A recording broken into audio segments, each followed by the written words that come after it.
ഈ പാകിസ്ഥാനി പറയണത് നിങ്ങളൊന്ന് ശ്രദ്ധിക്കണം കേട്ടോ. അയാളുടെ നാട്ടിലുണ്ടാകുന്ന കാര്യങ്ങളാണ് പറയണത്. അത് ഇന്ത്യക്കാർക്കൊരു ഇതായിട്ട് പറഞ്ഞു തരണം, ഇന്ത്യക്കാർക്ക് മനസ്സിലാക്കേണ്ട ഒരു കാര്യമായിട്ട് പറഞ്ഞു. അവരുടെ നാട്ടിൽ നടക്കുന്ന അവരുടെ സംഭവങ്ങളാണ് പറയണത്. ആദ്യം അത് കേട്ട് നോക്കുക കേട്ടോ നിങ്ങൾ. അതിന് ശേഷം നമുക്ക് എന്താണെന്നുള്ളത് അറിയാം കേട്ടോ.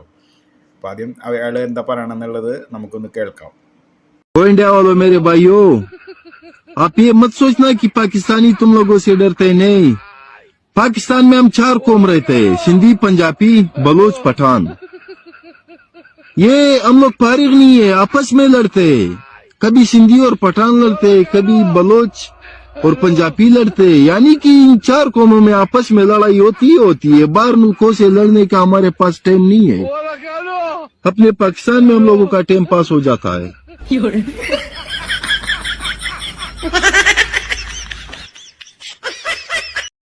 നേര് പറയണത് എന്താന്ന് വെച്ച് കഴിഞ്ഞാലേ, പാകിസ്ഥാനികൾ ഞങ്ങൾക്ക് അല്ലെങ്കിൽ ഒരു പാകിസ്ഥാൻ രാജ്യത്തിന് നിങ്ങളോട് ഇന്ത്യക്കാരോട് യുദ്ധത്തിന് വരാനുള്ള സമയമില്ലയെന്ന് മനസ്സിലായ. കാരണം എന്താ വെച്ച് കഴിഞ്ഞാൽ അവിടെ സിന്ധി, പഞ്ചാബി, അതുപോലെ ബലൂജി, അങ്ങനെ കുറേ ആളുകൾ അവർ തമ്മിൽ അവിടെ അടി നടക്കുന്നുണ്ട്. ഉള്ളിൽ ഭയങ്കര അടിയാന്ന്. ആ നിലയ്ക്ക് ഞങ്ങൾക്ക് അതിനുള്ള സമയമില്ലയെന്ന്, അത് തീർക്കാൻ തന്നെ ഞങ്ങൾക്ക് സമയമില്ലയെന്ന് ഇന്ത്യയിൽ വന്ന് തല്ലുകൂടാനായിട്ട്.